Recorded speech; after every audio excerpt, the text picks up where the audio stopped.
Olá, eu sou o professor Rogério Grassetto e esse é o quarto vídeo da nossa série sobre a Lei do Sistema Nacional de Unidades de Conservação. Se você não viu os vídeos anteriores, sugiro que veja na sequência para fazer um sentido lógico. Nesse vídeo aqui nós vamos ver as unidades de uso sustentável.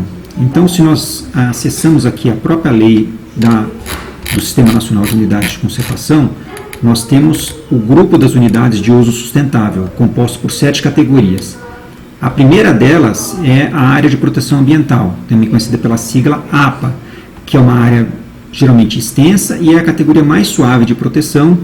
Eu tenho até alguns amigos que dizem que o Brasil inteiro deveria ser uma APA porque ela garante apenas um grau mínimo de proteção. Você tem áreas de municípios inteiros, áreas urbanas, indústrias, fazendas, com desmatamento normal, com as suas atividades agrícolas. Dentro da APA ela só garante um mínimo de proteção. Então, se a gente olha aqui, ela tem algumas características, né? Uma área em geral extensa, em geral, não precisa ser extensa, com ocupação humana, e ela tem diversas coisas, atributos bióticos, estéticos, culturais importantes para a qualidade de vida dessas populações. E os objetivos, a gente vê que dentro dessas unidades de uso sustentável são sempre objetivos de conservação. Relembrando lá do primeiro vídeo das definições, conservação abrange não só a proteção do meio ambiente, como está aqui, proteção da diversidade biológica, mas também a sustentabilidade, diversos tipos de usos humanos que podem ser feitos. Como aqui na APA, você quer proteger essa diversidade, mas ao mesmo tempo fazer com que o processo de ocupação seja regrado, disciplinado e que o uso dos recursos naturais seja feito de forma sustentável. Tá? Então essa APA a gente pode ter, para vocês verem às vezes como essa ideia de ser grande, ali na região de Lagoa Santa, relativamente próximo a Belo Horizonte, tem essa APA aqui do Karst, de Lagoa Santa, com 38 mil hectares, ou uma outra APA que eu achei aqui na região de Minas, com 130 mil hectares. Bem pertinho da gente aqui, nós temos a APA da Bacia Hidrográfica do Rio Machado, com 125 mil hectares. Então, se a gente olha no Google Earth, essa APA ela começa ali pertinho de Alfenas e pega toda a bacia do Rio Machado aqui, que vem por mais ou menos esse meio aqui, né, percorrendo o rio, pegando toda a região da bacia mesmo do rio, tudo que drena para esse rio. E se a gente aproximar aqui, vocês vão ver que ela pega área, por exemplo, a área urbana de Machado inteira, que está dentro da APA. A rodovia que liga Alfenas a Pouso Alegre está quase inteirinha dentro da APA. O município, a região urbana de Poço Fundo está inteiro dentro da APA. E aí essa APA segue em direção sul, até mais ou menos próximo ali à região de Pouso Alegre. Tá? Voltando aqui à nossa apresentação, uma segunda categoria dentro dessas categorias de uso sustentável, a área de relevante interesse ecológico, que é conhecida pela sigla ARIE. Aqui, né, a gente tem essas siglas que eu falei para vocês, como no caso anterior era a APA. Geralmente é uma área menor, de baixa ocupação humana. Então, se a gente vê as características dela, tem uma série de características aqui, é uma unidade meio bizarra. Tá? É uma área em geral de pequena extensão, que não precisa ter ocupação humana, mas às vezes tem pouca ocupação. E ela mistura características naturais extraordinárias ou exemplares raros da biota, e o seu objetivo é manter esses ecossistemas que são importantes e regular o uso dessas áreas se houver pessoas. Tá? Então, a ideia sempre das unidades de uso sustentável é compatibilizar preservação, proteção da biota com o uso. E aqui eu peguei fotos de exemplos aleatórios de uma unidade em Santa Catarina, chamada Vitor Meirelles, e outra unidade de uma ilha no litoral do Rio de Janeiro. Terceira categoria, a RESEX, ou Reserva Extrativista, também é uma categoria que nós não temos em Minas Gerais, mas temos algumas propostas aqui que estão embaixo do slide, que tem esses nomes aqui. E, na verdade, a ideia dessa categoria é que existam pessoas vivendo dentro dela, pessoas que têm um modo de vida extrativismo, comunidades tradicionais, não pode ser qualquer pessoa, não é um sitiante, não é um agricultor, não é um fazendeiro, mas são populações extrativistas tradicionais. E o foco é no extrativismo, geralmente de poucos produtos. Tá? Se a gente vê as definições de reserva extrativista, então, o que eles falam, uma área utilizada por populações extrativistas tradicionais, isso que é importante aqui, cuja subsistência baseia-se no extrativismo. Então, a base da sobrevivência deles é o extrativismo. Eles podem complementar com essas coisas que tem aqui, agricultura, criação de animais e tal, mas a base da vida deles é o extrativismo. E o que você quer com essa unidade são sempre objetivos duplos. Um uso sustentável dos recursos para manter a diversidade biológica, mas proteger também, de certa forma, os meios de vida e a cultura dessas populações tradicionais. Então, se a gente pega alguns exemplos de reserva extrativista, nós vamos ver que tem algumas que pode ter o foco, por exemplo, na borracha, no extrativismo da seringueira, pode ter o foco nos açaizeiros, ou pode ter foco nos coletores de castanha do Pará, ou nos coletores de babaçu, ou até mesmo populações tradicionais caiçaras que coletam peixe e crustáceos em mangue.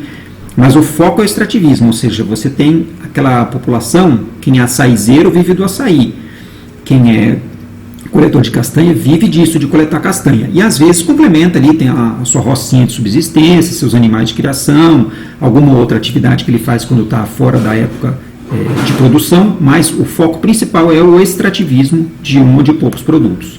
Tá? Uma outra categoria aqui é a reserva de fauna, que essa eu vou passar bem rapidinho, porque a ideia dela é com estudos de manejo de fauna, manejo sustentável de fauna, mas ela foi proposta no SNUC, mas nunca foi implementada. Não temos nenhuma categoria no Brasil. Tem uma ideia lá de uma criação de uma reserva de fauna na Baía de Babitonga, próximo ali de Joinville, em Santa Catarina, mas não foi para frente ainda, então nós não temos nenhuma no Brasil. Tá? As florestas, nós temos as FLONAS, florestas nacionais, as florestas estaduais, é parecido com o anterior, mas a ideia é que tenha um uso sustentável de recursos florestais, então elas são voltadas para recursos florestais. Então você pode ter pesquisa científica com exploração sustentável, ou você pode manejar essas áreas sempre pensando nessa ideia de uso múltiplo sustentável dos recursos florestais. Tá? Se a gente volta lá para a lei, uma floresta nacional, ela tem uma cobertura florestal de espécies nativas, mas pode ter algumas exóticas também, um eucalipto, que seja alguma coisa, e o objetivo básico é esse que a gente comentou. Nós temos 3 federais e 2 estaduais aqui em Minas, a Flona de Passa Quatro, ali na região da Mantiqueira, que é aberta à visitação, a Flona de Paraopeba e uma outra Flona nacional que temos, e das estaduais, as mais próximas que temos aqui são essas estaduais, que são as de UAMI, Ritápolis e São Judas, em Betim. Ritápolis fica ali na região também, próxima às cidades históricas mineiras, ali, Tiradentes, São João del Rei.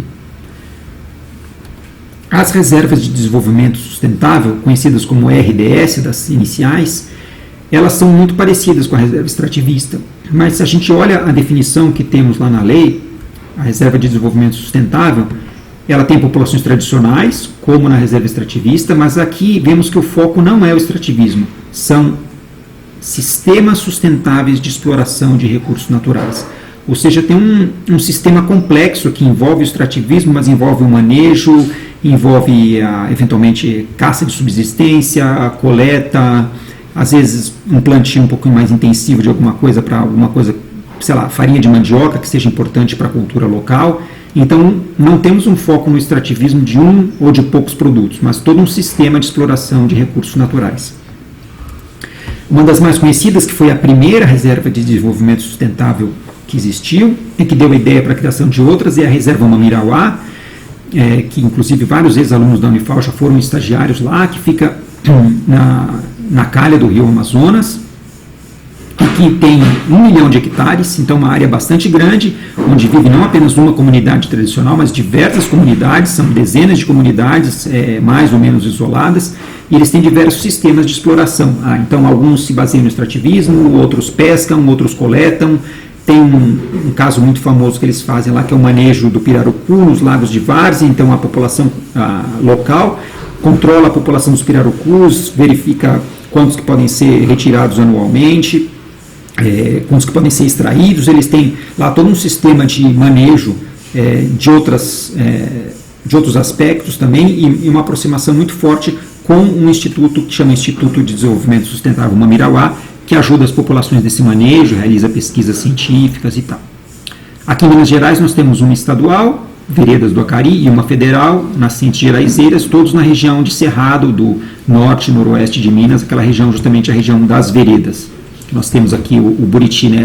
Essa trilha de buritis aqui fazendo um caminhozinho, é o que é conhecido como vereda, porque parece um caminho, né? O buriti fica crescendo junto ali dos corpos d'água.